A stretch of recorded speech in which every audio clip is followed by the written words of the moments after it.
A blessed Wednesday to us. One particular thing about the gospel reading today, the sending of the 12 apostles, with its particular purpose. Of course, that's always to proclaim the gospel. But to proclaim the gospel is also to be particularly considered as expelling demons and curing diseases. In other words, the good news of salvation is, inasmuch as it is they are words, they are a comforting experience. And when we say comforting experience, these are not just simply words nga mura ba og saad, that these words have to be, as we have discussed yesterday, I don't know if you were here.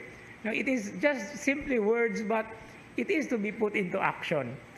But one beautiful effect of this communication of the gospel message is actually the word communication, to communicate, where we get the word communion or unity. As a student before, whenever we talk about words, that's the reason why I am fond of studying words.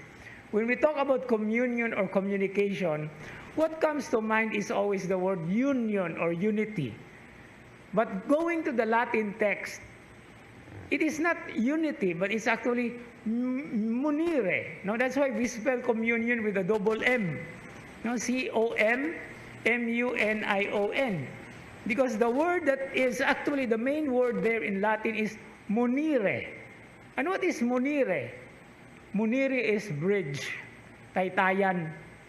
And that's the reason why when we communicate, and of course, the essential idea of communicating is to reach out so that it will be joined. So muna ang tahas sa mga apostoles. And that's also our very task, to reach out to our brothers and sisters. And my famous symbol to the reaching out to other people is always the very cross from where the Lord saved us. Diha siya sa cross gilansang, iyang gidupa ang iyang duha ka kamot, reaching out to wherever it goes. And in fact, St. Paul has a very beautiful description in his letter to the Ephesians about this treasure that we have in our hearts, that we share with the saints. And according to that particular part in Ephesians chapter 3, verse 18, in order to reach the heights and the depths, the length and the width. Ug ato anang tan-aw ng upat ka mga pulong, height and depth, length and width, unsa may maporma? It's the cross. And that's how we actually reach out. But the reaching out is not only one direction. Reaching out is always a four-dimensional reality. Because we cannot reach out to the sides and even to the depths of our hearts without first touching up where God is.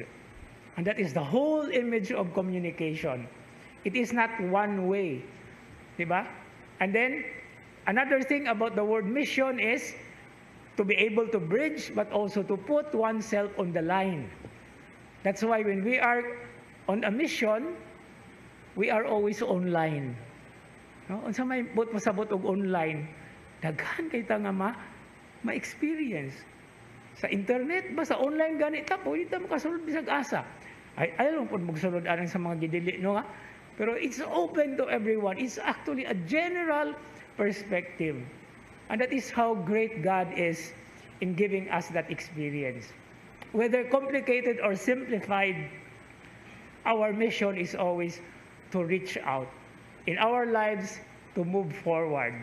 And in moving forward, we know that others are also doing the same thing. That's why we are in communion. We are in synodality.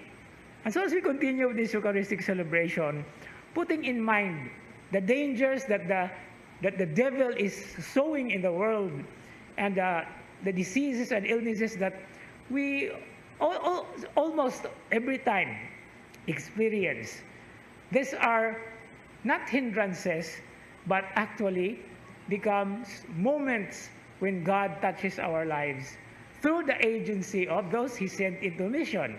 And who are these in our times? It's all of us. Why di pili kitang tanan? Amen.